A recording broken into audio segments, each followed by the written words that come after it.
성경이란 건 뭐냐 하면 언약으로 시작을 해서 하나님 나라로 나오는 거죠. 약속하셨던 언약들이 흩어져 있는 파편처럼 보이지만 마지막에 결국에는 깔때기처럼 모아지면서 예수님의 새 언약을 통해서 예수님 한 분의 사역을 통해서 살뜰하게 완성되어지는 모습을 보게 될 것입니다.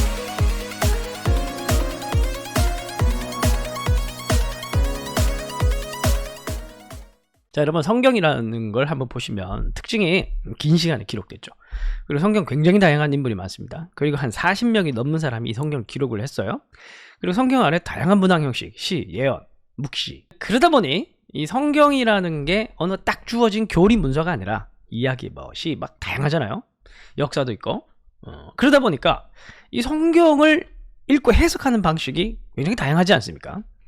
그래서 어떤 이제 목사님들은 인문학적 방식으로 성경을 이렇게 해석하셔서 또 설교를 많이 하시기도 하시고, 또 어떤 분들은 되게 알레고리컬하게 영적인 해석을, 영적이라는 의미 아시겠죠? 영적인 해석을 또 하시는 분들도 있고, 가끔 제 유튜브에 들어와가지고 6과 0에 대한 얘기를 하면서 역사가 뭐가 필요 있니? 이게 영적인 건데 이렇게 얘기한 사람은 다 영적인 방식으로 성경을 해석을 하시는 분, 좋습니다. 좋다고 봐요.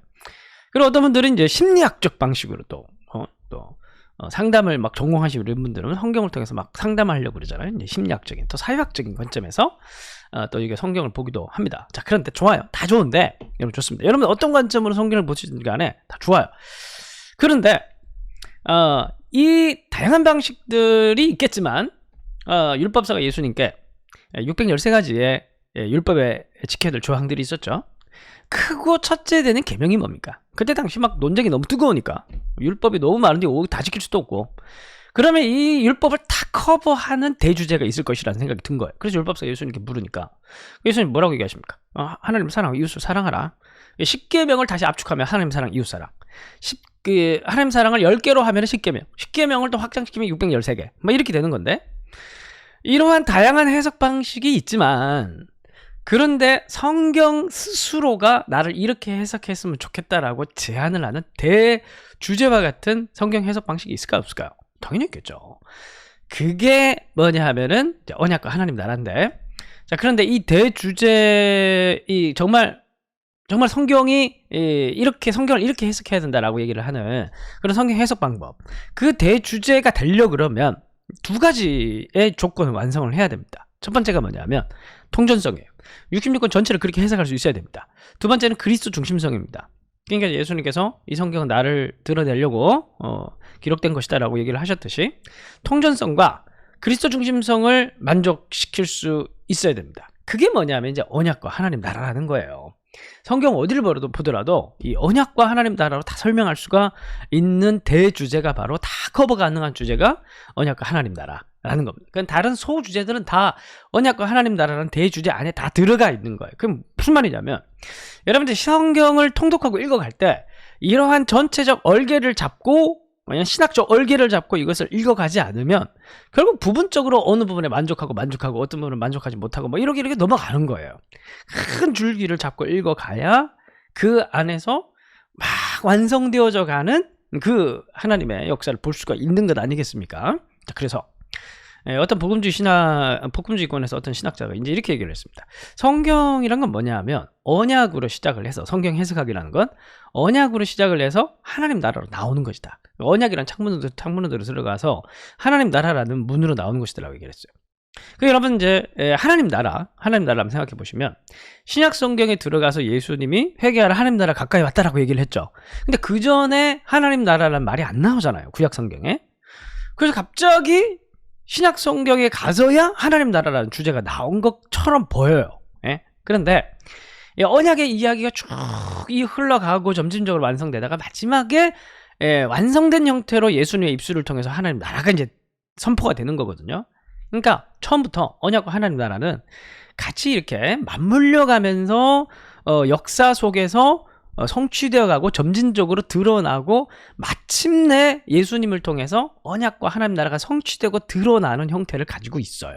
그래서 사실은 언약과 하나님 나라는 처음부터 있습니다. 에덴 동산에서부터 언약과 하나님 나라가 있어요.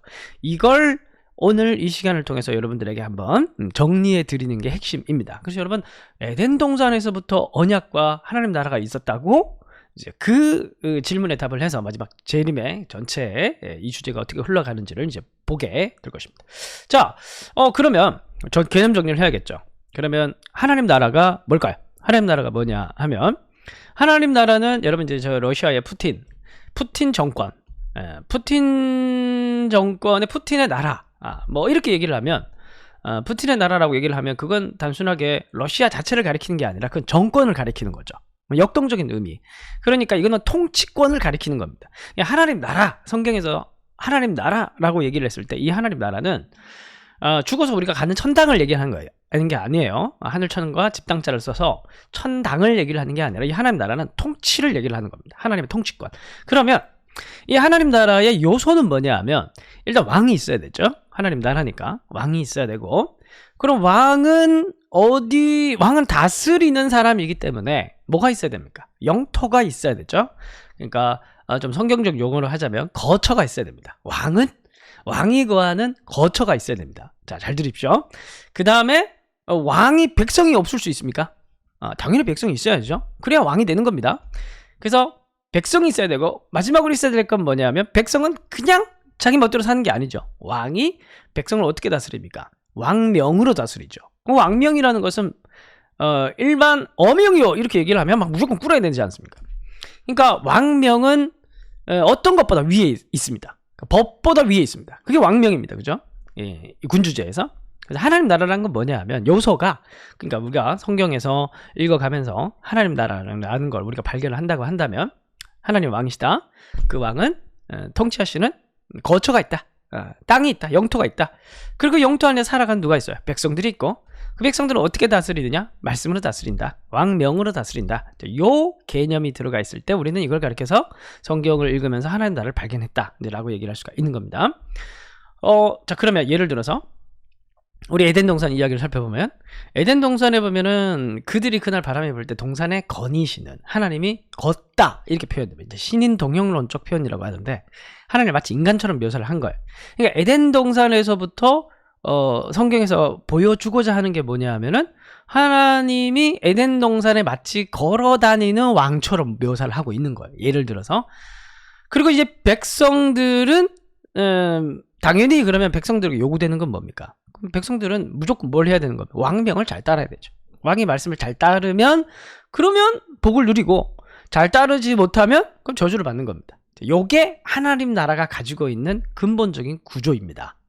그러니까 요 시각으로 보면 에덴에서부터 해서 마지막 예수님이 말씀하시는 하나님 나라가, 마침내 하나님 나라가 드러나는 그 순간까지 쫙 다 풀어갈 수가 있습니다. 근데 이 이야기를 쫙 풀어가는 데 있어서 중요한 매개체가 뭐냐면 언약이라는 겁니다. 자, 그러면 이제 또 이제 중요한 게 이제 통치라고 그랬죠. 왕명. 예를 또 에덴 동산 다시 생각해 봅시다. 에덴 동산에 그러면 왕명이 나옵니까? 에덴 동산은 뭐 우리가 생각하면 에덴에서는 막 그 최초의 어떤 환경이니까 뭐 어마어마하게 아주 행복하고 좋은 막 그런 낙원의 같은 모습이 쫙 펼쳐질 것 같지만, 에덴 동산에서부터 해서 왕이 다스리고 왕의 명이 있었습니다. 그게 뭐냐 하면 선악과를 다 먹지 말라. 이제 원시적인 어떤 그런 형태로 드러나고 있는 왕명인 거죠. 그 이제 이거를 잘 지키면 어떻게 되는 거예요? 백성들이 그 에덴에서 행복하게 사는 거예요. 근데 이걸 안 지키면 왕과의 관계가 깨지는 거죠. 그럼 백성이 왕과의 관계 깨지면 어떻게 되는 거예요? 그럼 뭐 쫓겨나는 거죠. 이제 그래서 쫓겨나는 겁니다. 그냥 에덴 동산에서도 뭐가 나오는 겁니까? 하나님 나라가 나오는 거예요. 자, 그러면 이제 언약에 대한 개념부터 봅시다. 언약 같은 경우에는 어떤 요소로 나오겠습니까? 우리가 보통 성경을 통해서 언약을 발견한다라고 얘기를 하면, 언약이라는 것은 늘 대상이 있어야 돼. 자기 혼자 뭐 이렇게 할 수는 없잖아요. 언약이랑 약속이라는 건 상대방이 있어야 됩니다. 쌍방 간의 언약입니다. 체결되는 겁니다. 그럼 어떤 식으로 이제 언약이 진행되냐면, 네가 뭘 하면 내가 뭘 해주겠다. 이게 뭐예요? 조건이죠. 네가 이걸 해주면 내가 얼마를 주겠다. 라고 얘기하면 이거는 언약인 겁니다. 계약인 겁니다. 자, 근데 무조건적 언약이 또 있을 수 있죠. 이거는 이제 굉장히 아주 우월한 존재가 그 밑에 있는 존재에게 호의를 베풀어 주는 거죠. 은혜를 베풀어 주는 거죠. 네가 뭘 어떻게 하든지 간에 내가 너 이렇게 해줄게, 내가 너 책임질게 라고 얘기하고 뭔가를 해주겠다고 얘기하는 건 이제 무조건적 언약입니다. 그러니까 이런 하나님 나라의 주제가 쭉 흘러가는데, 이 하나님 나라가 드러나고 완성되는 가운데 이걸 다 이끌어가는 중요한 매개체가 언약이 되는데, 그 언약이라는 것은 어떤 식으로 나타나냐면 이렇게 조건적 언약과 무조건적 언약으로 나타나는 게 특징이다 라고 볼 수가 있겠습니다. 자, 그러면 이제 한번 쭉 요 구조를 가지고 한번 쭉 가봅시다. 네, 몇 개 없어요. 에덴 동산, 에덴 언약이 있고, 그 다음에 노아 언약 아주 짧아요. 그 다음에 아브라함 언약, 그리고 아브라함 자손들인 시내산 언약, 그리고 무슨 언약이 있을까요? 말해보세요. 네, 다섯 번째 무슨 언약이 있을까요? 시내산 언약 다음에 예수님 새 언약? 아니죠. 그 사이에 하나 있죠. 뭘까요? 시내산 다윗 언약이 되는 겁니다. 다윗 언약이 중간에 있어요. 그리고 이제 마지막으로 예수님의 새 언약이 나오게 되는 겁니다. 자, 요 순서와 흐름으로 한번 가보도록 하겠습니다. 그래서 마지막에 결국에는 이게 다 깔때기처럼 모아지면서 예수님의 새 언약을 통해서 이 인류 역사 가운데, 하나님의 구속 역사 가운데 이 많은 상황 속, 여러 가지 다양한 환경 속에서 이 약속하셨던 언약들이 다 흩어져 있는 파편처럼 보이지만 예수님 한 분의 사역을 통해서 다 살뜰하게 완성되어지는 모습을 보게 될 것입니다. 그러면서 우리가 제대로 우리가 참 눈이 열려서 이걸 보게 되면, 이야, 진짜 우리 하나님 정말 디테일하게 다 완성하시는구나. 정말 약속 하나는 정말 철저하게 지키시는 분이구나. 이걸 우리가 좀 깨닫게 됩니다. 물론 이제 이 짧은 강의를 통해서 다 설명할 수는 없겠지만, 이제 그런 얼개를 좀 가지고 볼 수 있었으면 좋겠어요. 자, 그러면 에덴 동산부터 한번 들어가 보도록 하겠습니다. 여러분 방송 환경 어떻습니까? 잘 들리죠? 잘 들리고, 예. 혹시 뭐 이상한 거 있었으면 언제든지 계속 댓글에 남겨주시고. 자, 그러면 에덴 언약을 보겠습니다. 앞에 제가 잠시 설명을 드렸듯이, 여러분 이제 시편 말씀에 보면 제 잘생긴 얼굴이 가리고 있네요. 95편 3절에서 6절. 시편 이제 95편에서 보면 뭐라고 얘기를 하냐면, 여호와는 크신 하나님이요 모든 신들보다 크신 뭐라고 얘기를 합니까? 왕이시기 때문이로다. 왜 왕이라고 얘기를 하냐면, 땅이 깊은 곳이 그의 손 안에 있으며 산들의 높은 것도 그의 것이다. 바다도 그의 것이라 그가 만드셨고 육지도 그의 손으로 지으셨다. 오라 우리가 굽혀 경배하고 우리를 지으신 여호와께 무릎을 꿇자. 왜 꿇는 거예요? 백성이니까. 그러니까 왕 그리고 백성들의 무릎 꿇음, 이렇게 나오고, 중간에 뭐가 있냐면 4, 5절에서는 창조주 하나님에 대한 이야기입니다. 하나님께서 만드신, 천지를 창조하신. 그게 무슨 말이냐면, 시편 95편에서는 하나님을 어떤 분으로 묘사를 하고 있냐면 왕으로 묘사하고 있는데, 왕이신 이유가 뭐냐 하면은 하나님은 창조주이시기 때문이라는 겁니다. 그러니까 에덴 동산의 이야기, 창조주 하나님 그리고 에덴 동산으로 연결되죠. 그러면 그 이야기는 왕이신 하나님을 선포하면서 시작을 하는 겁니다. 창조주 하나님이라는 것은 무슨 말이냐면 하나님은 왕이시라는 거예요. 응? 그 왕이 그러면 뭐가 있어야 돼요? 왕은 뭐가 있어야 돼요? 다스릴 거처가 있어야 되죠. 그 거처는 그럼 어디입니까? 에덴 동산이 거처가 되는 겁니다. 에덴 동산을 거처로 해서, 잘 보세요. 미리 이제 뒤에 있는 얘기 빨리빨리 얘기해드리면, 여러분 이스라엘을 통치하시죠. 하나님이 왕으로, 이스라엘의 백성이고, 그러면 이스라엘 가운데 거하시는 하나님의 거처는 어디입니까? 맞춰보십시오. 이스라엘 가운데 하나님은 어디에 거처를 정하시고 하나님께서 계십니까? 어디에 계십니까? 한번 댓글 달아주십시오. 어디에 계실까요? 바로 성전에 계시죠. 성전. 그러니까 성전에 거하시는 거예요. 성전에 거하신다. 그런 표현들이 자주 있습니다. 그래서 이제 기도하려고 그러면 이제 성전에 가서 기도를 해야 되는 거죠. 왜냐하면 하나님께서 거기 계시니까. 그 상징적으로. 그러니까 에덴 동산에 아까 이제 봤듯이 에덴 동산 하나님께서 거니신다고 얘기를 하죠. 그 말은 무슨 말이냐면, 에덴은 그 전장에 지은 모든 인류 만물 온 세계를 통치하시고 다스리시는 온 인류가 하나님의 것이에요. 그런데 그 하나님의 거처가 어디냐? 거처가 어디냐면은 에덴인 거죠. 에덴이 바로 하나님이 거하시는 거처고, 그리고 나중에 이게 이제 성전으로 연결되고, 그 나중에 예수님으로 연결되고, 다 그렇게 되는 겁니다. 중요한 건 뭐냐면 하나님이 어디에 거하신다고요? 하나님이 거하신 거처가 어디라고요? 에덴이 되는 거고, 그럼 백성은 누구냐? 이제 아담이 되는데, 여러분 이제 원문에 보면 아담이라는 단어가 이제 티끌에서 나온 단어인데, 아담이라는 단어가 물론 고유명사이긴 하지만 이 이름 자체가 가지고 있는 특별한 상징성이 있습니다. 그게 뭐냐면, 아담이라는 히브리어 단어를 번역을 하려면 휴먼이라고, 인간, 그러니까 인류, 사람 이렇게 번역을 하는 게 좋습니다. 그러니까 기본적으로 아담이라는 사람은 이 스토리 안에서 대표성을 가지고 있는 거예요. 그래서 이제 아담이 쫓겨나고 난 이후에 이제 그의 뭐 죄가 뭐 우리에게 이제 정가적 개념으로 설명을 하는데, 어쨌든 아브라함 대표적 개념을 가지고 있는 거예요. 온 인류를 대표하고 있는 거예요. 온 인류가 하나님 에덴에 계시고 하나님 온 인류를 다스리시고 거기에 대한 대표로 이제 아담이 있고, 그리고 하나님께서 이 인간들을, 이 인류를 어떻게 다스리시냐면은 말씀으로 통치하시죠. 왕이시기 때문에. 그래서 그러한 왕으로 다스리시는 하나님 말씀이 중요하다는 것이 어떤 식으로 나타나냐 하면 선악과를 따먹지 말라라는 말씀으로 나타나는 거죠. 그래서 이제 인류가 어떻게 했습니까? 선악과를 이제 다 먹었죠. 그죠? 그래서 이제 쫓겨나는 이제 그런 그림이 나오는 겁니다. 자, 그런데 중요한 건 뭐냐 하면 왕의 백성들은 늘 사명이 있습니다. 사명이 있는데, 그러니까 인간에게 주어진 사명은 뭐냐 하면 창세기 이제 1, 2장의 창조 이야기를 보면 하나님께서 인간을 만드시고 너희는 생육하고 번성해 땅에 충만하라, 이제 땅을 다스리라고 얘기를 하죠. 이게 이제 우리가 신의 형상이라는 단어 자체가 대리인이라는 그런 개념이거든요. 그러니까 인간은 기본적으로 하나님의 대리인이 되어서 하나님의 말씀에 순종하면서 선악과를 따먹지 않는, 다른 말로 하면 순종하면서, 그러면서 이 사명을 감당하는 존재가 이제 인간, 하나님의 백성, 그리고 하나님은 우리를 통치하시는 분. 그러니까 에덴 동산에 이미 이제 이 가득 차 있는 거예요. 뭐가? 하나님의 나라가. 그래서 이걸 잘 됐을 때 나타나는 결과가 뭐냐면 안식인 거죠. 그래서 창세기 2장 1절에 가보면 제7일이 되면서 안식을 하십니다. 그러니까 제 7째 날에 창조를 마치셨다고 얘기를 해요. 모든 일을 마치셨다고 해요. 그러니까 창조는 6일이 아니라 이제 7일이 되는 겁니다. 그래서 이 만드신 세계가 정말로 완전히 그 창조의 목적을 성취하기 위해서는 선악과를 따먹지 않고 순종하는 사명을 감당하는 그 백성들이 될 때 이 세계 가운데 참된 안식이 찾아오게 되는 겁니다. 요게 이제 하나님 나라의 원형이에요. 하나님 나라의 원형. 그런데 이제 이걸 이제 깨트리니까 이게 이제 안식이 깨지고 다 깨지는 거예요. 자, 그런데 여기서 이제 문제가 발생했죠. 우리가 알고 있듯이. 자, 그런데 여기서 그러면 에덴 동산 이야기에서 우리가 언약의 요소를 발견할 수 있을까요? 우리가 앞에서 얘기를 했듯이 언약이라는 것은 조건적 언약이 있고 이제 무조건적 언약의 어떤 특징을 가지고 있다고 얘기를 했습니다. 조건적 언약은 뭐였습니까? 정령 죽으리라는 거였죠. 그죠?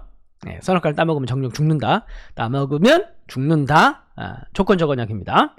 그리고 이거 하면 정령 죽으리라. 정말 이제 그 이후에 에덴 동산에 있을 때는 생명나무를 먹고 이제 영원히 살았는데 이제 쫓겨났으니까 못 먹게 되죠. 그래서 이제 점차 이제 나중에 죽음을 맞이하게 됩니다. 인간이 진짜 죽게 돼요. 그리고 이제 추방을 당하죠. 왜냐하면 불순종했으니까. 그럼 이제 더 이상 백성이 될 수가 없는 거예요. 그러니까 이제 에덴 동산에서 완벽하게 하나님 나라의 구조가 나오고, 그리고 또한 언약의 구조가 나오는데, 그럼 조건적 언약은 먹으면 죽는다라는 것이었다면 무조건적 언약은 무엇일까? 여기 이제 중요한 거죠. 조건적 언약은 이제 뭐 그렇다 치더라도 무조건적 언약이 이제 굉장히 중요한데, 무조건적 언약은 뭘까요? 에덴 동산 이야기에 나타나는 인간의 이제 그런 죄가 있었고, 그래서 이제 인간의 불신실함이 나타났고, 그래서 이제 안식이 깨졌고, 그래서 이제 추방을 당하게 됐고, 이제 죽음이 그들을 추격하는 죽음 아래 놓여 있는 인류의 모습이 결론으로 지어질 뻔했지만, 그런데 마지막에 하나님께서 뭐라고 약속을 하십니까? 스스로가.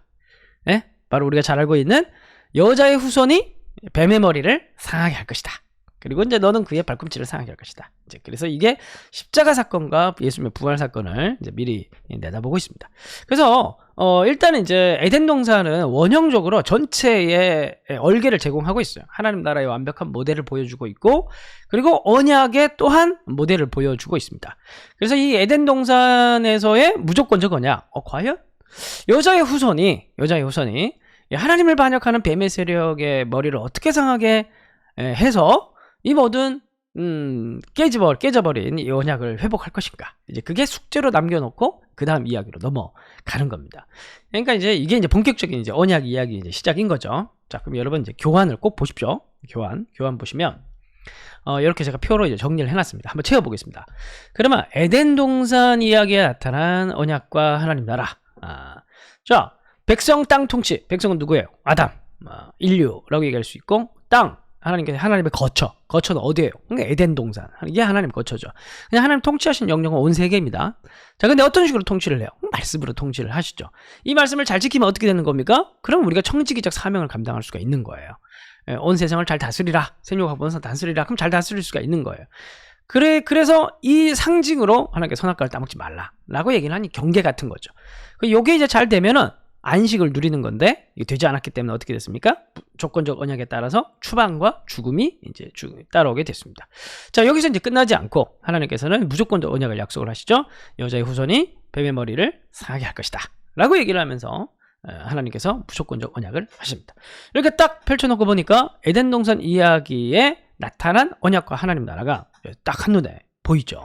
이런 식으로 해서 이제 우리가 쭉 이제 언약 얘기를 정리를 하면 우리가 이제 마지막에 왜 예수님의 그 이야기들이 이렇게 다 정리가 되는가? 이제 그걸 우리가 이제 볼 수가 있는 거예요. 자, 노아 이야기를 한번 보겠습니다. 노아 이야기를 한번 보면 노아 이야기에는 사실 앞에 에덴 동산의 이야기처럼 뭐 그렇게 아주 복잡하고 그런 자세한 그런 언약과 하나님 나라 요소가 나타나진 않습니다. 자, 그런데 노아의 이야기에도 되게 중요한 언약 이야기가 나타나서 또 이것도 반드시 짚고 넘어가야 돼요. 자, 그런데 쫓겨난 이제 인간들이 시간이 지나가면서 점점 더 죄악이 관영했죠. 죄악이 점점 넓어지면서 온 인류가 이제 불순종하게 되는 이제 그런 사건을 이제 묘사를 합니다. 이게 불길같이 죄악이 불순종이 이제 퍼져가는 거예요. 그러면 결과는 뭡니까? 하나님께서 에덴 동산 이야기에서 이렇게 계속 불순종하면 인류가 불순종하면 어떻게 되는가? 뭐 추방이에요, 추방. 에덴 동산 추방으로 끝난 게 아니에요, 그죠? 그래서 하나님께서 어떻게 하시냐면 원래 창조 이야기에서 잘 보시면 원래 물이 바다를 덮고 있고 물이 바다를 덮는 게 아니라 물이 땅을 덮고 있고 하나님께서 이제 말씀으로 이제 물을 물러가게 하니까 땅이 드러났죠. 그러면 그 땅에다가 하나님께 생명을 놓는데 그리고 그 인간을 지으셨고 그래서 말씀을 잘 순종하면 이제 거기서 안식을 누리는데 근데 계속 온 인류가 다 불순종해요. 그러면 이 인간은 어디로 보내야 됩니까? 물로 보내야 되는 거예요. 물로. 무슨 말인지 이해가 되시죠? 그 이제 이 인간들이 이제 땅에서 하나님께서 주신 이게 땅이라는 게 굉장히 이제 신학적 개념인데 이 땅이라는 곳에서 이 사람들이 순종하면 이제 살아야 돼. 그렇지 않으니까 이제 추방을 하는 거예요. 이게 그러니까 이게 헤렘입니다. 헤렘. 그러니까 땅에 살 자격이 없기 때문에 이제 땅에서 추방을 하는데 그럼 어디다 보내니까 이제 물로 보내는 거예요. 창조 전의 상태로 보는 거죠. 근데 그렇게 이제 다 해놓고 하나님께서 이제 뭐라고 얘기를 하십니까? 하나님이 이제 언약을 맺죠. 우리가 잘 알고 있는 무지개 언약을 맺습니다.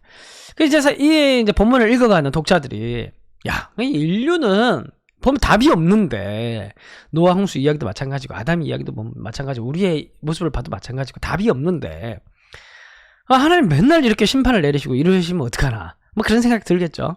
그래서 하나님께 약속을 하신 장면인 거예요. 내가 이런 식으로는 너희들 죄악 때문에 내가 이런 식으로 너희들을 다 멸하는 그런 일은 앞으로 없을 것이다. 그러면서 무조건적 언약을 세우십니다. 이게 이제 무조건적 언약이 나타나는 거예요. 이런 식의 심판은 없다. 그러면서 하나님께서 약속을 하시는 그런 장면이 노아 이야기에서 나옵니다.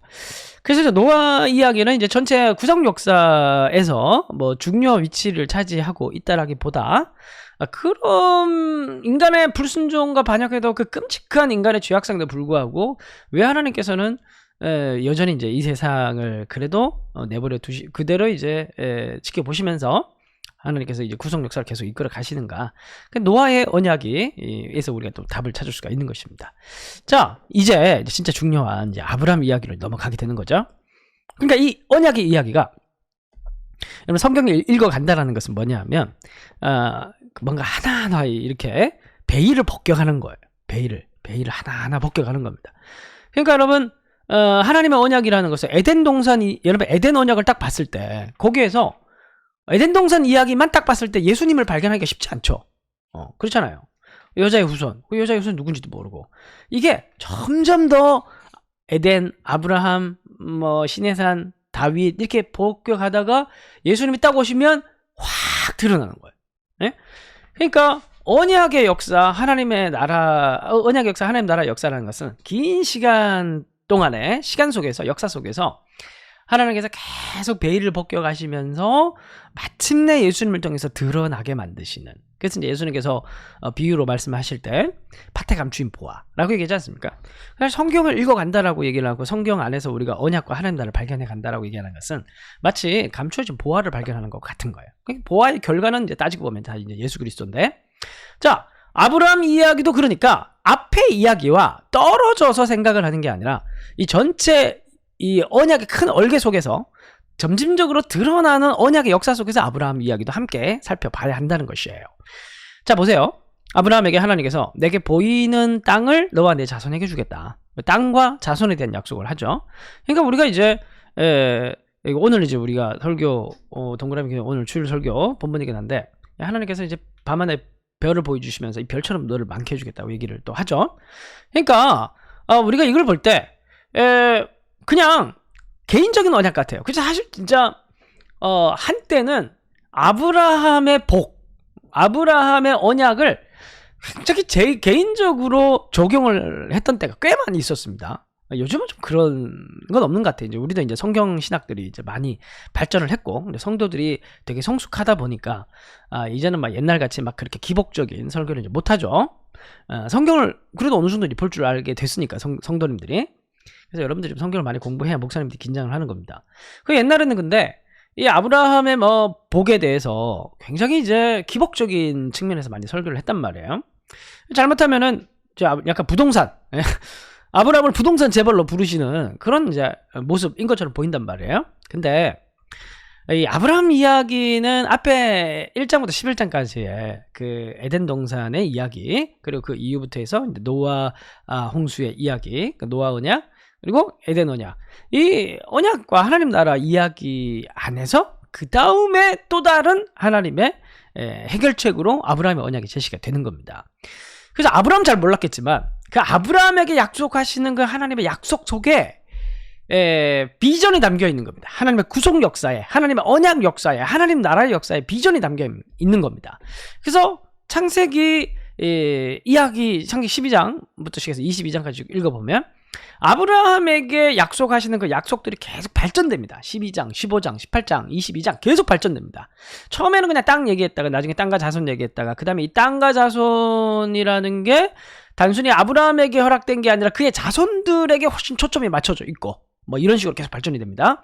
자, 그래서 12장 3절 보면 하나님께서 너에게 복을 주겠다고 하는 그 복이라는 내용이 뭐냐면 땅의 모든 족속이 너로 말미암아서 받게 될 복이라는 거죠. 그럼 민족을 향해 있는 겁니다. 열방을 향해 있는 겁니다. 그래서 이제 창세기 15장에 보면 그 유명한 이제 횃불 언약을 맺게 되는데, 이 횃불 언약에서도 아브라함은 그냥 지켜보고만 있어요. 아브라함 너 일로 와, 너 왜 가만 앉아있어, 같이 걷자. 그래서 이 횃불 언약을 그 이제 쪼갠 고기 사이로 하나님이 이렇게 횃불로 지나가시잖아요. 여호와 하나님이 지나가신다 이렇게 돼 있는데, 그런데 하나님이 언약은 같이 맺는 거야. 너 일로 와. 너 이 쪼갠 고기는 이거 안 지키면 다 죽는다는 얘기잖아, 그죠? 하나님이 자기의 이름을 걸고 맹세를 하는 겁니다. 아브라함은 왜 이 언약에 초대를 하지 않냐? 이거는 아브라함을 상징적으로 세워서 온 인류와 맺는 하나님의 언약인 거예요. 이해가 되시죠? 앞에서 쭉 이어져 왔던 에덴 언약, 노아 언약 다 연결되는 거예요. 그 연결되면서 이제 베일이 드러나고 있는데, 이 언약은 왜 무조건적 언약이냐면, 왜 하나님 스스로가 맹약하고 하나님 스스로가 왜 혼자 그냥 뭐 혼자마다 하듯이 아브라함 세워놓고, 이건 아주 확실하게 잘 이해도 못하고 있는데, 이게 뭐냐면 인류 가운데 하나님께서 보여주고 있는 겁니다. 자신의 의지를. 이 열방을 죽음과 그리고 추방당해 있는 하나님과 관계가 깨져 있는 이 인류를 그냥 하나님께서 창조주 하나님의 보고 계시진 않겠다. 이 아브라함의 이야기를 통해서 시작되고 있는데, 그렇게 계속 이 15장에 횃불 언약 뒤에 보면, 마지막에 보면 계속해서 내 자손 이스라엘 민족들에 대한 얘기를 합니다. 그러면서 이 자손 이스라엘 민족들을 통해서 온 세상을 돌이키실 하나님에 대한 비전들이 계속 선포되고 있는 거예요. 아브라함 잘 몰랐겠지만, 이게 우리 독자들은 이러한 이야기를 통해서 이제 그 전체 얼개를 보면서 우리가 이제 느낄 수가 있는 거. 그래서 여러분, 이제 아브라함 이야기는 독자적으로 존재를 한다라기보다 그의 이스라엘 민족과 관련이 있는 겁니다. 그래서 18장 가보면 하나님께서 아브라함의 그의 자손에 대한 약속을 하셨는데, 이 맥락을 보십시오. 18장 18절 19절인데 19절 19절이 있나요? 18장 18절 19절 보면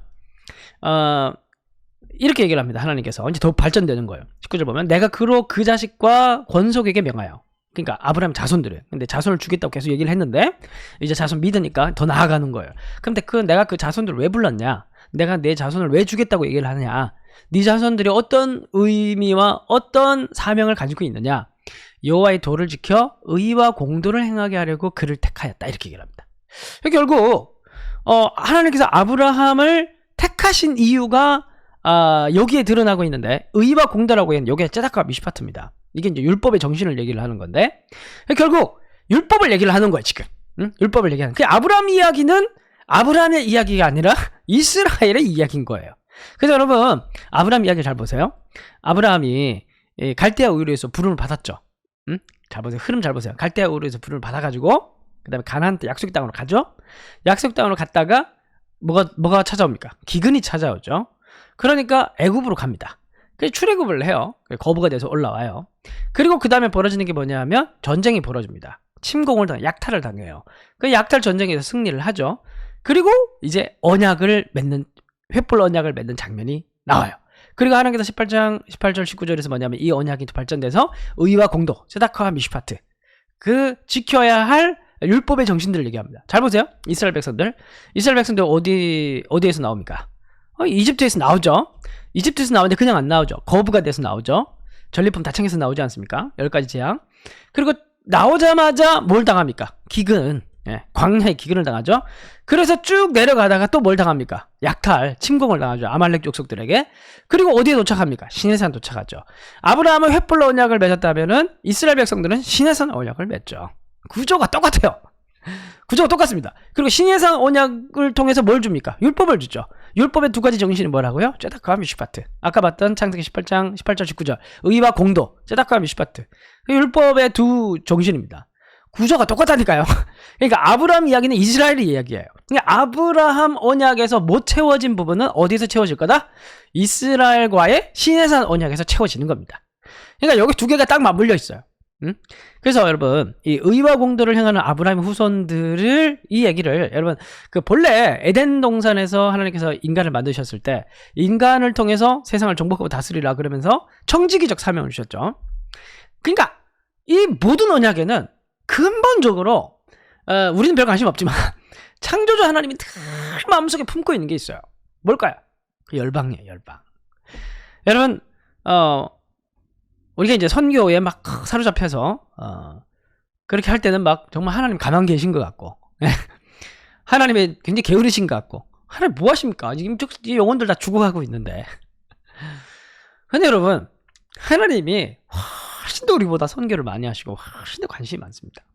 하나님은 처음부터 지금까지 이 언약, 에덴 언약에서부터 해서 지금까지도 예수님 새 언약도 마찬가지고, 하나님의 모든 관심은 열방에 있습니다. 열방의 모든 민족들이 하나님께 돌아오기를 원하시는, 그것에 온통 관심이 가지고 있어요. 우리를 부르신 목적도 뭐냐 하면 거기에 이유가 있는 거예요. 이해가 되십니까? 이 모든 언약의 핵심의 궁극적인 종착점의 실천적인 부분은 뭐냐 하면 의와 공도를 행하는 것인데, 이 의와 공도를 행한다라는 것, 이 율법의 째다카와 미슈파트, 공평과 정의, 이 하나님 백성으로서 마땅한 살아야 할 의로운 삶을 얘기하는 것인데, 이게 단지 우리 도덕적 삶을 얘기하는 것이 아니라 빛과 소금이 되어서 어둠 속에 있는 자들이 빛을 보고 하나님께 나오게 만들고, 부패한 자들이 소금의 역할을 통해서 회복되기를 원하시고, 그래서 결국 이러한 모든 언약의 궁극적인 핵심은 뭐냐 하면 열방을 향해 있는 그 부르심의 제사장 역할, 청지기의 역할, 다 그런 것을 향해 있다는 것이에요. 그런 큰 얼개의 하나님의 관심사를 가지고 이 언약을 어떻게 이끌어가시고 완성되어져 가는가를 보면 아브라함의 언약의 스토리의 내용도 쭉 다 풀리는 겁니다. 그 무슨 말인지 다 알아듣는 거예요. 이걸 모르고 그냥 읽으면 그냥 자기가 보고 싶은 구절만 보게 되는데, 이 얼개를 안고 하나님의 관심사를 알고 언약의 흐름을 알고 아브라함의 이야기를 읽어가면 이게 이제 또 다 보이는 겁니다. 이게 하나님의 마음으로 보는 거니까. 그래서 아브라함 이야기에서도 보면은 이제 여기도 이제 언약과 하나님 나라 드러나죠. 하나님의 왕이시고 그의 백성이 이제 아브라함인데, 계속 아브라함에게 관심을 가지는 것처럼 보이지만 나중에 아브라함의 자손들에 대한 얘기를 계속해요. 나중에 갈수록. 그 다음에 땅에 대한 얘기를 하는데 이 땅이 아브라함에게 땅을 줄 것처럼 하지만은 나중에 보면 아브라함이 아니라 아브라함 자손들에게 준다는 말인 거죠. 그러면 이제 하나님은 이제 말씀으로 통치를 하시는데, 그래서 결국 궁극적으로는 이제 열방에 복이 되는 것이고, 그리고 이제 이 하나님 말씀을 잘 이제 또 따라가야 되는 그 자손들에 대한 이제 그 말씀이 또 들어 있습니다. 18장 18절 19절에. 자, 그런데 아브라함 언약에서 중요한 특징은 뭐냐면 조건적인 부분들이 거의 잘 나오지 않습니다. 물론 나중에 이제 할례에 대한 부분들이 나오면서 너는 나에게 이제 애 앞에서 할례를 행하고 뭐 그런 얘기가 나오는데, 근데 사실 그거는 다 부수적인 부분이고 훨씬 중요한 부분은 뭐냐면 하나님께서 횃불 언약에서 보여주시듯이 내가 너에게 땅과 자손을 줘서 열방에 복이 되게 하겠다라는 그런 일방적인 하나님의 맹약, 하나님의 의지가 강력하게 드러나는 게 아브라함의 이야기입니다. 아브라함의 역할은 뭐냐면 그걸 믿는 거예요. 믿어드리는 거예요. 믿어드리고 자기가 통로가 되는 겁니다. 그게 아브라함이 해야 될 역할이었어요. 그래서 이제 그 역할을 잘했다는 거죠. 막 그랬다고 한다면 아브라함이 사실 크게 뭐 한 건 없어요. 그냥 그걸 믿어드리고 그냥 이제 간 겁니다. 그런데 그 아브라함이 우리의 뭐라고? 조상이라고 얘기를 하는 거죠. 사실 우리도 어떻게 보면은 막 열심히 선교하고 막 열심히 전도하고 막 열심히 막 뭔가를 많이 해야 되지만 그것보다 훨씬 더 중요한 게 뭐냐 하면 하나님이 그걸 다 하신다는 것에 대한 믿어드림이 있어야 되는 거죠. 자, 그래서 이제 아브라함 얘기가 아직 끝나지 않았잖아요. 그죠? 아브라함 얘기가 끝나지 않았고, 이 아브라함 얘기는 우리가 읽어가면서 무조건적 언약에 딱 초점 맞춰져 있는 이유가 뭐라고? 이거는 하나님께서 이거를 이제 의지를 보여주고 있는, 이 구속 역사를 이끌어갈 의지를 보여주고 있는 그런 부분에 훨씬 초점이 맞춰져 있고, 장차 그리고 여러분 그 아브라함 이야기 자체가 이미 1차 독자가 시내산 아래에 있는 이스라엘 백성들 아닙니까? 저자가 모세니까. 그러니까 결국 그 독자들 이스라엘을 향해 있는 건데, 그러니까 아브라함 이야기를 읽는 것처럼 보이지만은 사실은 이스라엘의 이야기고, 이 뭔가 조금 그래도 조건적인 부분들이 어떤 들어가서 뭔가 완성을 해야 될 것 같은 부분들은 어디서 완성되냐면 시내산 언약에서 완성이 되는 거예요. 그래서 시내산 언약은 좀 다른 결을 가지고 있습니다. 아브라함 언약과는 좀 다른 결을 가지고 있어요. 그래서 이제 갈라디아서를 보면 바울이 이렇게 얘기를 하죠. 내가 이것을 말하면 하나님께 미리 정하신 언약을 430년 후에 생긴 율법이 폐기하지 못한다. 그 하나님이 미리 정하신 언약이 아브라함 언약이에요.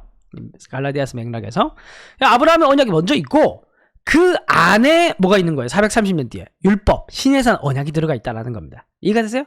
그러니까 아브라함과 언약과 시내산 언약은 떼놓고 보면 안 되는 겁니다. 아브라함 언약 안에 시내산 언약이 들어가 있는 거예요. 아브라함 언약 안에서 시내산 언약을 해석을 해야 한다는 걸 지금 얘기를 하고 있는 겁니다, 바울이. 그래서 시내산 언약은 아브라함의 언약을 이스라엘 민족을 통해서 성취하기 위한 이제 쌍방의 이제 언약이 나타나게 되는데, 자, 그래서 이제 시내산 언약을 맺을 때 이제 하나님께 이렇게 얘기를 하십니다. 너희가 내 말을 잘 듣고 내 언약을 지키면 너희는 모든 민족에서 내 소유가 되겠고 제사장 나라가 되고 거룩한 백성이 되리라. 그러니까 뭐예요? 내 말을 잘 듣고 언약을 지키면 되리라. 완전 조건적이죠, 시내산 언약은. 그러니까 아브라함에게 창세기 18장 18절 19절에서 내 자손들이 이제 의와 공도를 행하게 돼서 이제 뭐 그렇게 얘기를 했죠. 그게 뭔지, 의와 공도가 뭔지를 그걸 하면 왜 어떻게 하나님께서 열방에 복이 될 수 있게 하는지 그 두리뭉실하게 얘기를 했던 게 여기서 구체화되는 거예요. 이해가 되시죠? 그래서 이 시내산 언약에 와서 그 의와 공도를 행해서 열방이 복이 받게 된다는 건 무슨 말이냐면 하나님께서 주시는 이 언약을 지키면 뭐가 되는 거예요? 의와 공도를 행하게 되는 것이고, 그렇게 되면 열방이 복이 받게 되는 것인데, 그래서 제사장 나라, 거룩한 백성, 내 소유, 이 개념이 전부 다 열방을 향해 있는 개념입니다. 제사장 나라라는 것은 중보자죠, 중보자. 거룩한 백성이라는 것은 뭔가 있고 여기서 따로 구별을 한 거예요. 구별을 한 거는 얘를 특별하게 예뻐해서 그런 게 아니라 나머지를 위해서 특별하게 구별을 한 거예요. 내 소유도 특별하게 소유를 삼는 개념인데, 이 특별하게 왕의 보물로 삼는 이유도 뭐냐면 얘들이 막 너무 예쁘고 얘들만 사랑하고 그런 얘기가 아니라 얘들을 사랑하기 때문에 얘들을 구분하는 개념인 거예요. 이해가 되시죠? 기본적으로 아브라함 언약이나 시내산 언약이나 전부 다 이러한 선교적인 방향들을, 하나님의 선교적인 방향들을 다 가지고 있는 겁니다. 그래서 이제 이스라엘 백성들이 중요한 건 뭐냐면 이제 의와 공도, 그리고 이제 그를 통해서 열방이 복이 돼야 되는데 그걸 하려고 그러면 뭐냐면은 왕이신 하나님의 백성이 되어서 왕의 법도를 지켜야 되는 거죠. 그게 이제 조건이 되는 겁니다. 자, 그래서 이제 이 신해산 언약도 맥락들 보면 세계가 다 내게 속했다. 너희는 모든 민족 중에서 구분됐다. 계속 세계와 열방과 모든 민족에 대한 얘기가 나오는 겁니다. 자, 그래서 이사야 2장 2, 3절에 보면 이런 말씀이 있습니다. 말이라 여호와의 전의 산이, 여호와의 전의 산은 뭐예요? 시온산. 당시에 고대 근동에 신전들은 다 산 꼭대기에 있었습니다. 산 꼭대기에. 그래서 뭐 그리심산, 에발산, 그 사마리아 신전 같은 경우에도 그리심산에 있었죠. 예루살렘 성전은 시온산 꼭대기에 있었습니다. 그래서 산이 신의 상징이었어요. 이 시온산의 꼭대기에 뭐가 있냐면 이제 성전이 있는 거죠. 하나님은 이 율법 내용 중에 성막이 나오고 그다음에 뭐 제사법 그리고 도덕법 여러 가지 나오는데 율법 안에 이제 성전도 다 들어가 있죠. 이 시온산이 있고 시온산 꼭대기에 성전이 있고 하나님이 거기에 뭐 하는 거예요? 좌정에 계시는 거예요. 왕이신 하나님이 이 시온산 위에 있는 성전의 거처를 잡으시고 그 산 아래에 있는 이스라엘 백성들을 중심으로 해서 열방을 다스리시는 거예요. 에덴을 중심으로 해서 온 인류를 다스리셨던 하나님이 이제는 성전의 거처를 잡으시고 온 민족을 다스리는 그림인 거예요. 그래서 성전의 안에는 지성소가 있고 지성소 안에는 법궤가 있고 이 법궤를 가리켜서 레위기 말씀을 보면 하나님의 발등상이라고 얘기를 하죠. 발등상은 뭐냐면 왕이 이렇게 발을 올려놓고 있는 거죠. 법궤는 하나님의 보좌 아래에 있는 거예요. 법궤 뒤에는 하나님의 보좌가 있는 거예요. 하나님이 거기에 앉으셔서 온 세상을 다스리고 있는 그림이라는 겁니다. 그래서 보세요. 모든 작은 산 위에 뛰어나리는 만방이 그리로 몰려드는 겁니다. 그리고 3절 보시면 많은 백성이 감히 이르되 오라 우리가 여호와의 산에 오르며 이 여호와의 산은 뭐예요? 시온산. 시온산에 뭐가 있어요? 성전. 성전은 누가 있어요? 하나님의 보좌. 그러면서 이는 율법이 시온에서 나올 것이요 여호와의 말씀이 예루살렘에서 나올 것입니다. 그러면서 이게 하나님 나라에 대한 그림이 나오는 거예요. 하나님의 나라. 하나님 왕으로 자정하시고 그의 백성이신 이스라엘, 특별히 구별하신 이스라엘 거룩한 백성을 통해서 온 세상을 다스리시는 그 하나님 나라에 대한 그림이 신해산 언약에 이렇게 나타나고 있는 겁니다. 그러니까 여러분 이런 시각에서 보니까 뭐 이사야서도 마찬가지고 다른 이렇게 말씀도 마찬가지고 전부 다 어떻게 얼개가 딱 잡히죠, 그죠? 그래서 챗GPT가 그려준 그림인데 원래 이렇게 이제 이집트 성기순례 가보면 뭐 이렇게 멋지지 않아요. 멋지지 않아요. 어쨌든 저기 이제 시온산에 저렇게 있고 이제 온 열방을 하나님의 법도로, 이 법도는 뭐예요? 이스라엘이 주신 율법이 되는 겁니다. 왕의 명령인 겁니다. 그래서 이제 이게 이제 그런 구조를 가지고 있습니다. 그래서 이 이스라엘 백성들이 에덴 동산의 아담과 하와처럼 말씀을 잘 지키면 어떻게 되는 겁니까? 말씀을 잘 지키면 거기서 안식을 누리고, 그런데 불순종하면 어떻게 되는 겁니까? 에덴에서 추방되는 거예요. 추방. 이게 그런데 이스라엘 백성도 똑같이 적용이 되는 겁니다. 왕이 이제 성전 시온산에서 이스라엘 다스리고 있는데 이 왕의 백성들이 이 왕의 법도에 순종하면 어떻게 되는 거예요? 그 안식을 누리는 거죠. 그 땅에서. 그래서 여러분 말씀해 보면 너희가 요단을 건너 차지할 땅에서 너희가 날이 길지 못할 것이다. 너희들이 마음을 돌이켜서 여호와의 법도에 순종하지 아니하면, 이제 그 말이 똑같이 이제 에덴 동산 언약처럼 나오는 겁니다. 이제 신에서 언약이 이제 조건적 언약. 그리고 잘 지키면 이제 거주할 것이다. 그러면 여러분 이제 이걸로 끝이 아니에요. 끝이 아니야. 똑같이 신명기 율법서에 보면 뭐라고 되어 있냐면, 만약에 너희들이 이런 복과 저주가 너에게 임해서 너희가 만약에 쫓겨가게 되면, 에덴 동산에서 쫓겨나듯이 너희들이 이스라엘 땅의 약속의 땅에서도 쫓겨나게 되면, 그런데 그것은 끝이 아니라 파란 글씨 보세요. 마음을 다하고 뜻을 다하여 여호와 하나님을 청정하면, 회개하면 내 하나님 여호와께서 마음을 돌이키시고 너를 긍휼히 여기사 포로에서 돌아오게 하실 것이다. 회개를 하면 귀환하게 될 것이라는 또한 약속도 함께 넣고 있습니다. 신해산 언약의 얼개가 또 이렇게 생각보다 굉장히 또 풍성하고 복잡해요. 정리를 해볼게요. 그래서 신해산 이야기에서도 언약과 하나님 나라가 에덴 동산보다 훨씬 더 자세하고 풍성하게 등장하고 있습니다. 여기서 율법까지 나오면서, 백성은 누구예요? 이스라엘 민족이죠. 온 인류를 대표하는 사람들이에요. 이스라엘이 인류를 대표하는 이스라엘이 이제 대표로 하나님과 이제 딱 체계를 하고 거룩한 백성이 되는 겁니다. 그 백성들 다스리는 땅은 이제 가나안 땅인데 약속의 땅이 되는 거고, 이제 율법의 말씀을 다스리고, 하나님의 거처는 어디예요? 가나안 땅에 팔레스타인 안에 있는 이제 시온산, 그 안에 있는 성전, 성막이 되는 겁니다. 자, 그래서 하나님의 말씀을 통해서 율법의 순종함을 통해서 결국 궁극적으로 이스라엘 백성들이 감당해야 될 사명은 뭐예요? 제사장 나라라고 얘기를 했죠. 본 인류에게 얘기를 했던 본래적 사명은 뭐예요? 선악과를 따먹지 마라. 이 하나님의 말씀을 순종하는 이유가 뭐냐면은 온 민족을 다스려야 할 하나님의 형상으로서의 삶이라는 거죠. 그런데 이걸 놓쳐버리면 하나님의 형상을 잃어버리는 겁니다. 이 율법을 잃어버린 제사장 나라를 잃어버리는 거예요. 제사장 나라가 뭐 때문에 어떻게 되는 겁니까? 추방을 당하는 거예요. 요게 조건적 언약이었습니다. 순종하면 거주하고 불순종하면은 각종 재앙을 맞다가 이제 추방당한다. 그런데 여기서 무조건적 언약이 뭐 100% 무조건적 언약이라고 얘기하면 좀 그렇지만 회개를 해야 되니까. 그래도 또 하나님 한편으로는 뭘 약속하냐면 회개하면 내가 돌아오게 해주겠다는, 돌이키겠다는, 약속에 따라 돌아오게 해주겠다라는 약속이 또 한편으로는 신명기 율법 말씀에 또 있습니다. 그래서 시내산 언약에 나타난 언약과 하나님 나라가 이러한 조건적 언약, 무조건적 언약, 그리고 하나님 또 백성, 땅, 통치, 사명, 말씀, 복과 저주, 순종과 불순종, 이러한 얼개 가운데 신해산 언약과 신해산의 언약에 이렇게 쫙 나타나 있는 거예요. 여러분 어때요? 예? 기가 막히지 않습니까? 아, 이건 저 혼자 지금 기분이 좋은 건가요? 야, 여러분이 이렇게 이게 정리해 준 데가 없어요. 예? 또 이렇게 얘기를 딱 이렇게 해줘야 또 집중했었지. 여러분 이게 여러분 진짜 딱 보이지 않습니까? 이제 여러분 성경 통독하면서 이제 쭉 이제 어느 정도 다 읽은 대목이기 때문에 여러분 이게 이런 관점에서 점점 가고 있구나. 여러분 지금 이제 딱 느끼실 거예요. 자, 그러면 이제 다윗과 예수님만 남았는데 다윗, 근데 여러분 이 앞에서 얘기를 했듯이 이 언약의 이야기라는 게 그냥 하늘에서 뭐 뚝 떨어진 그런 어떤 뭐 교리적인 그런 문장화된 어떤 그런 내용들이 아니라 시간의 역사 속에서 점진적으로 드러나고 성취되는 그런 이야기가 하나님의 언약과 하나님 나라라고 얘기를 했죠. 그러니까 딱 그 에덴 언약 아니면 시내산 언약 요것만 아브라함은 요것만 딱 봐서는 유추를 할 수 있지만 다 설명할 수는 없어요. 이해가 되시죠? 그러니까 종합적으로 통전적으로 봐야 되는데 그래서 이 이스라엘 역사를 또 진행이 되고 하나의 구속 역사도 같이 이렇게 쭉 따라가고 있잖아요. 둘이가 떨어진 게 아니라. 그래서 제가 늘 강조하는 게 뭐냐면 성경을 읽기 전에 성경 역사의 얼개부터 잡으라고, 창조 출가 사건 분포 기준 복개부터 먼저 하라고 이렇게 말씀드린 이유가 구속 역사는 시간 속에서 완성됐기 때문에 역사를 모르면 이게 이성적으로 정리를 할 수가 없어요. 그 말이 안 되는 겁니다. 그래서 그걸 자꾸 하라는 거예요, 제가.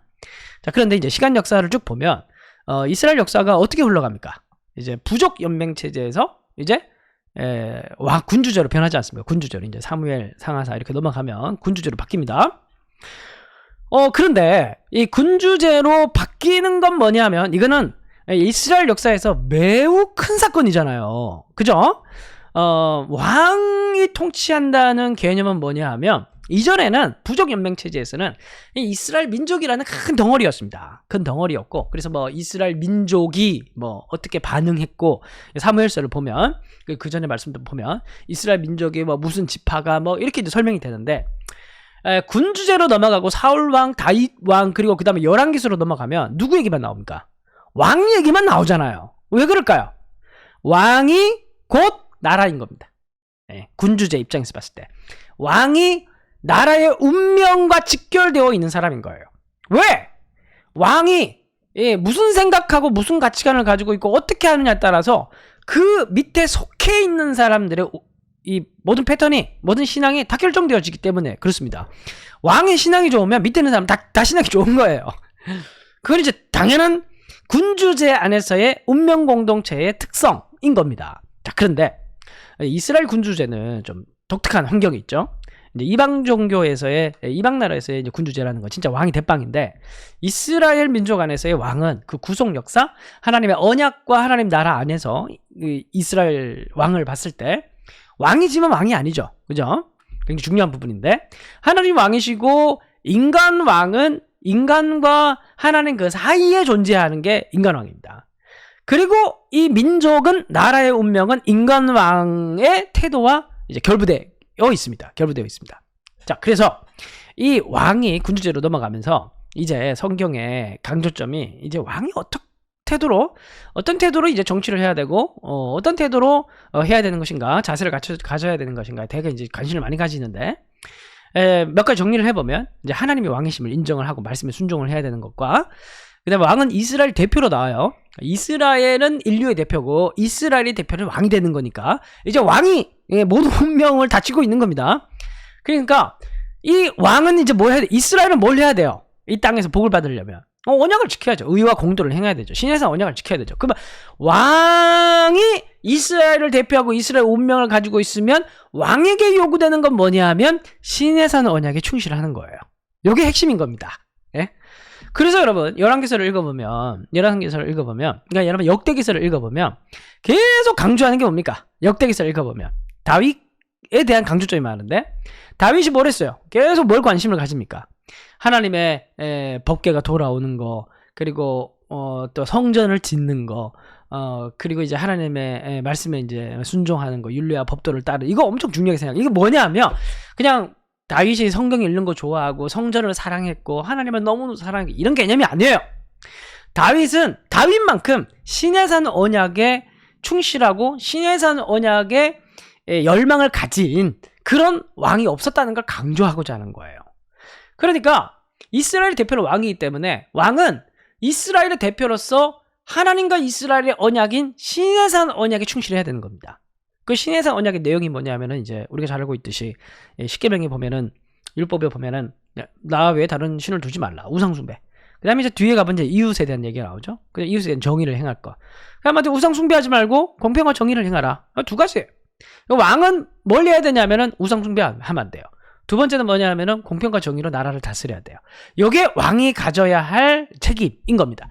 이거를 벗어나면은 이제 왕과 그 이스라엘 공동체가 함께 멸망의 길로 가게 되는 그런 운명을 맞이하게 되는 겁니다. 그래서 여러분 초대 왕이 누구였어요? 사울이었죠. 그냥 원래 고대 근동에서의 문화는 혈통으로 왕족이 이어지는 건데, 근데 사울은 초대 왕이었지만은 그 이후에 요나단이 장자였던 요나단이 왕이 되지 못하잖아요. 왜? 혈통이 중요한 게 아니에요. 이스라엘은 뭐가 중요하냐면 하나님의 언약에 충실한가, 신에 산 언약에 충실한가, 하나님의 말씀에 순종하는 자세와 태도가 되어 있는가, 그러한 하나님을 왕으로 모시고자 하는 이스라엘의 인간 왕으로서의 자세가 되어 있는가, 이게 이제 굉장히 중요한 거예요. 왜냐면 이제 사울의 이야기를 읽어보면 하나님 인정 안 하잖아요. 그죠? 눈에 보이지 않는 하나님을 인정 안 하고 말씀에 순종하지 않고 신에서 언약 우습게 여기고 뭐 이제 그런 거 행하지 않는 겁니다. 맨날 다윗이나 쫓아다니고 이제 그게 이제 사울이었죠. 결국 이제 사울이 이제 자격을 잃은 겁니다. 근데 다윗을 세우셨는데 다윗 같은 경우에는 이제 좀 부족하긴 했지만 뭐 죄도 저짓고 막 그랬잖아요. 근데 그게 중요한 게 아닌 거야. 지금 언약의 역사에서 관점에서 봐야 되는 거예요. 다윗이 더 착한 사람인가, 사울이 더 착한 사람인가, 다윗이 더 정치적인 능력이 있는가, 사울이 더 정치적인 능력이 있는가, 이게 중요하잖아. 성경은 무엇의 역사라고요? 언약의 역사. 언약적 관점에서 봤을 때 다윗은 훨씬 언약적인 사람인 거예요. 그러니까 하나님께서 내 마음에 합한 자라고 얘기를 한 겁니다. 그리고 그 이후에 11개사는 전부 다 왕들의 기준이 뭐예요? 다윗이 기준이 되는 겁니다. 다윗의 길을 따라 행했냐, 다윗의 길을 따라 행하지 않았냐, 이게 기준이 되는 겁니다.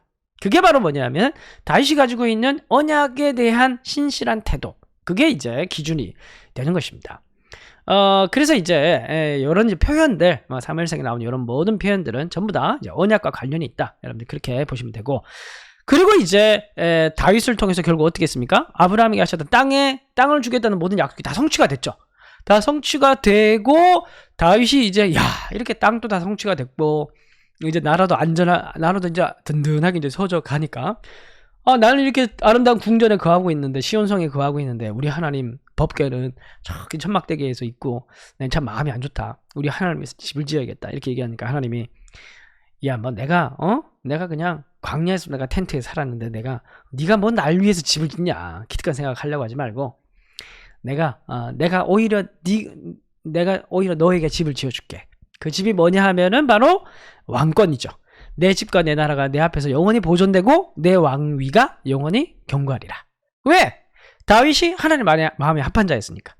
그래서 다윗 같은 자손들이 계속 나와서, 그러면 이제 그 이스라엘 운명의 공동체가 같이 신에서 언약에 충실하게 되고, 그러면은 나머지 인류가 이 제사장 나라의 역할을 잘 감당하게 되니까 나머지 인류가 또 복을 받게 되고, 이제 그런 선순환이 되니까. 그래서 여러분 다윗과 솔로몬 이야기에서 보면 이렇게 얘기가 나오다가 나중에 무슨 결론으로 가냐면 시바의 여왕 또 솔로몬에게 찾아와서 막 여호와 하나님을 막 찬양하고 열방에서 솔로몬 왕에게 막 나오잖아요. 그죠? 그게 뭐냐면 결국 궁극적 성취가 되는 겁니다. 이런 것들이. 그래서 하나님이 네가 기특하니까 내가 진짜 기특하다. 내가 너 왕권을 내가 영원히 보장해 줄게. 이게 이제 전부 다 그 하나님의 비전 속에 있는 겁니다.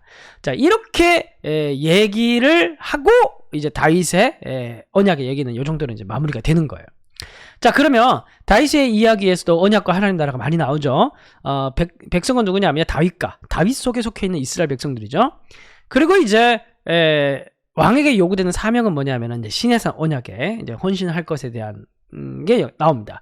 결국 요것도 이제 핵심이 율법이라는 거죠. 그래서 다윗이 죽을 때 솔로몬을 불러놓고 너희는 율례와 계명을 쫓아 하나님을 이렇게 얘기하는 이유가 바로 다 그런 얘기인 거예요.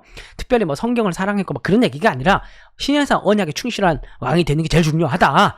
응? 네가 왕이랍시고 하나님 앞에서 까불지 말고 네가 하나님 미치다. 응? 이제 하나님과 언약을 잘 지켜라. 그게 네가 복 받는 길이다. 이제 이걸 얘기를 하는 거야. 이제 그 왕들 얘기해 보면 율례와 법도 이런 얘기 나오면 그게 다 이제 언약의 맥락에서.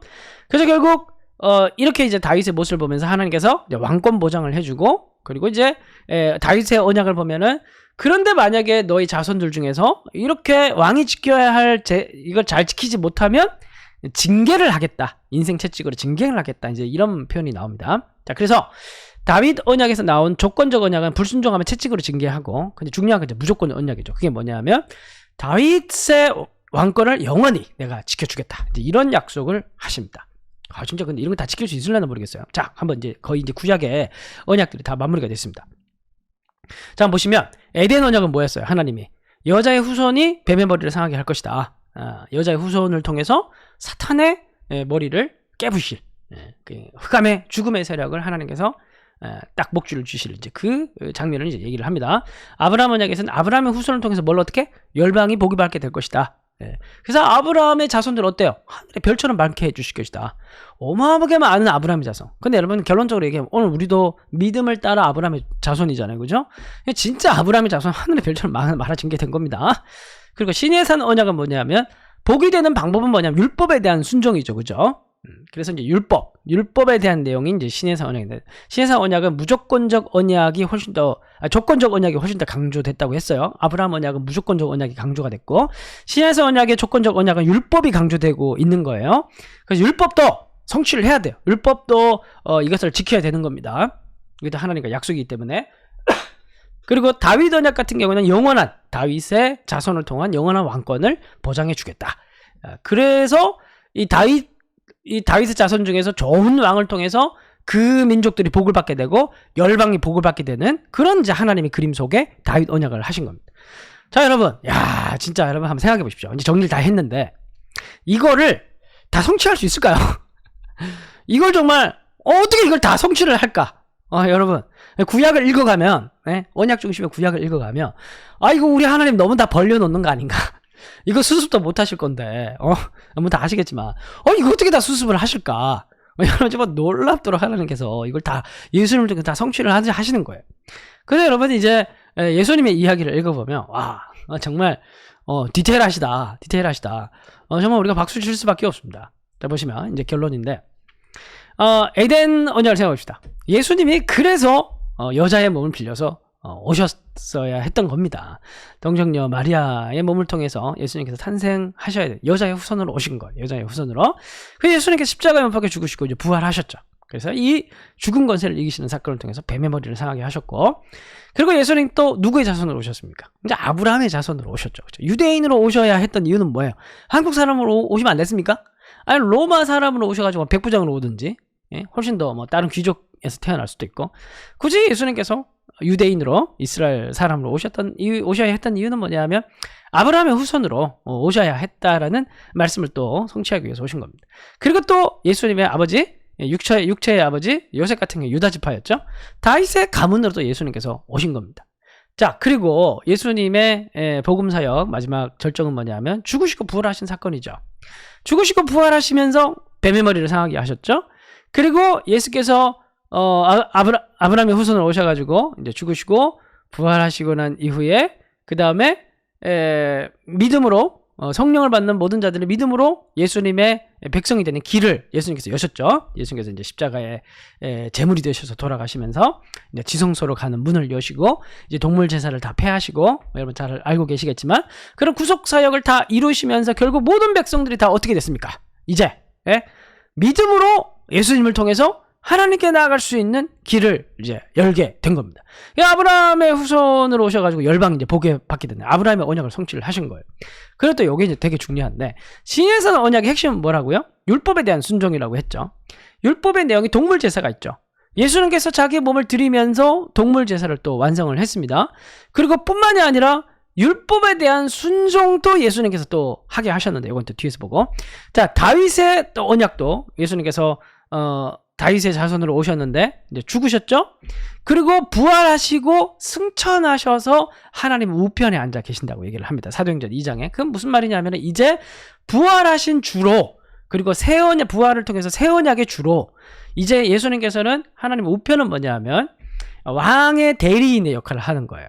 그러니까 지금 예수님께서는 부활하시고 승천하실 때 왕이 되신 겁니다. 다윗의 자손으로. 그래서 정말 다윗의 자손이 영원히 통치하는 그런 예수의 나라를 지금 예수의 죽으시고 부활하신 사건을 통해서 성취를 하게 된 겁니다. 그리고 정말 중요한 건 뭐냐 하면 이제 예수님께서 자기 백성들을 모을 거 아닙니까? 이제 뭐 아브라함의 믿음을 따라서 우리가 믿음으로 예수님 안으로 들어가잖아요. 그죠? 그 아브라함의 믿음을 따라서 예수님의 백성이 되었으면 끝입니까? 결국에는 하나님의 궁극적 목표가 뭡니까? 제사장 나라가 되는 거 아닙니까? 열방이 하나님께 이 제사장 나라를 보면서 하나님께 나오도록 만드는 거 아닙니까? 그 베드로 전서를 보면은 너희는 뭐라고 해요? 너희는 거룩한 제사장이에요. 왕 같은 제사장이라고 이렇게 얘기를 하지 않습니까? 그게 출애굽기 신해산 언약의 제사장 나라라고 했던 게 이제 믿음으로 예수의 백성이 된 자들에게 똑같이 제사장 나라의 사명, 청지기적 사명이 있는 겁니다. 그럼 말씀에 순종해야 되는데 우리가 순종할 수 있는 사람들이 아니잖아요. 그래 안 그래요? 이거를 어떻게 그러면 예수님 안에서 이걸 성취를 하셨나? 바로 성령을 통해 성취를 하신 거예요. 이 성령에 대한 약속이 에스겔, 이사야 여러분 지금 요즘 예언서 읽는데 이 성령에 대한 약속들이 계속 나오지 않습니까? 이걸 이제 예수를 믿는 자들에게 우리가 예수를 믿을 때 그냥 믿어지는 게 아니잖아요. 그죠? 성령께서 믿게 하셔야 사실 믿는 거고 가끔 보면 예수 믿는 사람들 참 신기해요. 저도 예수를 믿지만 옆에 믿는 또 다른 사람들 보면 야 지금 예수님 눈에 보이지도 않는데 하나님 눈에 보이지도 않는데 참 믿음 좋다. 저 믿음이 어디서 나올까? 좀 신기하지 않아요? 저만 이제 생각이 좀 많아서 그런 건가? 가끔 보면 그게 너무 신기해요. 에? 보통 우리 눈에 보여도 잘 안 믿잖아요. 그죠? 그 눈에 보이지 않는 걸 믿는 건 그건 기적인 겁니다. 그건 지가 하고 싶어서 믿어지는 게 아니에요. 하나님께서 우리 가운데 예수를 믿을 때 아들의 영을 부어주시고 그리고 그 성령이라는 에스겔 말씀처럼 우리의 딱딱한 마음들을 부들부들하게 만들어 주셔가지고 그 말씀 우리가 뭔가 잘못 살아갈 수 있어요. 근데 그 말씀을 읽으면은 또 말씀을 듣고 훈계를 받고 또 그러면 우리 성령께서 기뻐하시지 않고 그러면 우리 마음이 또 뉘우치고 이게 살아서는 안 되지 또 기도하고 다시 방향을 잡고 그래서 제사장 나라를 향한 행진의 걸음을 멈추지 않고 그러니까 조금 엇나갈 수 있는데 막 나가진 않아요. 이제 우리가 그러니까 이 언약을 깨지 않을 그러한 거룩한 백성으로 하나님의 성령으로 우리를 인치시고 그래서 그 율법에 순종하는 백성으로 만들어 주신 겁니다. 그래서 신해산 언약의 율법에 순종하는 백성을 만들어서 제사장 나라가 되게 함으로써 열방이 하나님께 나오게 만드는 하나님의 비전이 이런 식으로 예수님과 예수님의 십자가와 부활하심과 승천과 승기와 그리고 마지막에 우리에게 부어주실 믿는 자에게 부어주실 성령의 사건을 통해서 그러니까 여러분 우리가 복음이라고 얘기했을 때 단순히 예수 믿고 천당 간다는 개념이 아니에요. 예수님 오셨고 그래서 마침내 하나님 나라가 드러났는데 그 하나님 나라는 뭐냐 하면은 이제 죽으심과 부활하심과 승천과 승기와 성령으로 왕이 되셔서 성령으로 백성들을 다스리실 이제 단순히 율법이 아니라 성령으로 그 백성들이 율법을 지키게 만드실 능력을 부어주시는 예수님 이제 이런 게 마침내 하나님 나라가 예수님을 통해서 구약의 모든 언약들이 이걸 바라보면서 쫙 하고 있는데 예수님의 모든 이 사역들을 통해서 팍 성취가 됐다라고 얘기하는 게 지금 화면에 보이는 표인 겁니다. 그래서 여러분 이제 예수 메시아 이야기를 통해서 나타나는 언약과 마침내 드러나는 하나님 나라를 보면 모든 백성이죠. 모든 열방이 다 주님께 성취됐지 않습니까? 그렇죠? 하나님의 그 열심이 예? 하나님의 그 집요한 이 열방, 에덴에서 잃어버린 그 열방을 되찾고자 하시는 그 아버지의 그 거룩한 욕망이 결국에는 집요하게 성취가 되지 않습니까? 그죠? 그래서 이제 땅은 어디예요, 이제? 하나님 거처를 정하셔야 돼요. 왕이신 하나님 어디다 거처를 정합니까? 이제 눈에 보이는 성전 아니죠? 예? 하나님 어디다 거처를 정하죠? 그래서 여러분, 그 바울 서신을 보면 엔 크리스토라는 그 헬라 단어가 엔 크리스토가 이제 그리스도 안에서 이런 뜻인데, 엔 크리스토라는 말이 이제 127번 사용된다고 합니다. 그러니까 입버릇처럼 그리스도 안에서, 그리스도 안에서, 그리스도 안에서, 엔 크리스토, 엔 크리스토 계속 이렇게 얘기를 한다는 거예요. 그러니까 그 여러분 이제 요한복음 14장 보면 예수님이 이제 14장 이후에는 이제 예수님이 또 십자가로 가지 않습니까? 십자가로 가기 전에 제자들이 뭐라고 얘기를 하냐면, 내가 지금 거처를 만들어 간다. 내가 지금 거처를 지으러 간다. 뭐 이렇게 얘기를 하거든요. 그래서 옛날에는 어떤 사람들이 하나님 나라에 대한 신학이 잘 전파되지 않았을 때는 이 거처를 만들어 간다는 게 천당을 지으러 간다고 그렇게 이제 했는데, 근데 이게 그게 아니라 예수께서 곧 있을 십자가의 죽으심과 부활하심을 통해서 거처, 이 거처는 뭐예요? 하나님, 왕이신 하나님이 이제 거하실 새 언약의 공간인 거예요. 그 새 언약의 공간이 어디냐면 성전으로 오신 예수님 안인 거예요. 이해가 되세요? 왕이신 하나님 어디에 지금 거처를 정하시고 온 세상을 다스리신다고요? 그리스도 안. 그럼 우리가 어디에 있어야 하나님 나라에 있는 겁니까? 예? 그리스도 안에 있는 게 하나님 나라에 거하는 거예요. 하나님의 통치 안에 거하고 하나님의 백성이 되는 것이에요. 영토 밖에 있으면 하나님의 백성 아니죠. 그러니까 우리가 그리스도를 믿는다라는 말은 무슨 의미냐면 그리스도 안으로 들어가서 하나님의 통치를 받는다라는 의미인 것이고, 구원을 받는다라는 말의 의미는 뭐냐면 이제 죽어도 천당 갈 수 있는 티켓을 확보했다는 차원이 아니라, 구원을 받았다라는 말은 무슨 말이냐면 우리가 하나님의 직접적 통치가 있는 예수 그리스도 안으로 들어갔다라는 의미가 되는 거예요. 그러니까 구원을 받는다는 말은 미래적 개념이 아니라 현재적 개념인 거예요. 그래서 요한복음에 보면 영생이라는 단어, 조회라는 단어, 영생, 생명 이렇게 번역되는 이 단어가 다 거의 70% 현재형으로 쓰입니다. 현재형. 지금 임한 거예요. 지금 구원이 임했고, 지금 하나님 나라가 마침내 도래했고, 다 현재형으로 쓰입니다. 물론 이제 미래에 완성될 하나님 나라가 있긴 하지만, 또 기다리고 있지만, 지금 하나님 나라와 천국은 이미 임한 거예요. 우리가 그리스도 안에 있으면서 통치를 받고 있기 때문에. 그래서 그 통치는 어떤 식으로 이루어집니까? 이제는 어떤 책 속에 적혀있는 문자가 아니라 성령으로 이제 우리는 그리스도 안에서 통치를 받는 거야. 야, 우리가 얼마나 역동적인 나라에 살고 있습니까? 그죠? 얼마나 우리가 진리를 알지니 진리가 너희를 자유케 하리라. 그 진리이신 예수님을 통해서 얼마나 자유롭고 역동적이고 온전히 누릴 수 있는 그 하나님 나라, 그 성취된 나라를 살고 있습니까? 그죠? 그러면 이 결과는 어디로 가는 겁니까? 열방에 빛이 되고 소금이 되는 건데, 이게 빛이 되어야 한다는 게 아니에요. 소금이 되어야 한다는 게 아니에요. 이미 그리스도 안에 있는 자는 뭐가 되는 겁니까? 그게 소금인 거예요. 응? 빛인 거고. 이거는 우리의 관점이 아니라, 제가 전에도 이제 저희 교회 마태복음 설교할 때 말씀드렸는데, 이거는 저 하늘에서 보는 관점인 거예요. 하나님께서 딱 보실 때 이 세상은 깜깜하고 어둡지만, 열방은 깜깜하고 어둡지만, 저기 별을 수놓 아브라함에 보여줬던 그 밤하늘의 별처럼 이 깜깜한 죄악으로 덮여있는 열방 가운데 저기 짜잘하게 많은 별들이, 아브라함이 약속하셨던 아브라함의 자손들의 별이 있는 거예요. 그게 누구라고요? 그게 우리라는 겁니다. 우리가 대단해서 그런 게 아니라 그리스도 안에 있기 때문에 별이 되는 거예요. 그죠? 성경은 하나님 알아서 하시는 거고. 그래서 근데 이제 우리에게 나타난 건 특징은 뭐냐면, 이제 살 같은 마음을 주셔가지고 이제 성령을 통해서 이제 말씀을 지킬 수 있는 자리로 나아가게 된 것이고, 이를 통해서 우리가 이제 복을 누리고 있고, 그런데 믿음으로 이 모든 하나님의 완성된 마침내 드러난 하나님 나라를 거부하고 받아들이지 않으면, 그러면 영원한 형벌이 있을 수밖에 없다. 여기도 이제 조건적인, 새 언약 안에서 조건적인 부분이 있는 것이죠. 그래서 믿음을 가지고 성령을 따라 행하라. 믿음을 저버리고 성령을 버리는 자는, 그러면 이제 도래한 하나님 나라에는 자기가 얻을 지분이 없는 거예요. 그러나 믿음으로 우리가 이미 오신 예수님의 그 주권을 받아들이고 그분 안으로 들어갈 때는, 우리는 그 속에서 이미 우리는 영원히 지금도 하나님과 함께하고 있고 앞으로도 영원히 하나님과 함께할 수 있는 것입니다. 하나님 나라 백성이 되는 것이, 언약과 하나님 나라의 성취가 우리도 지금 누릴 수가 있는 것입니다.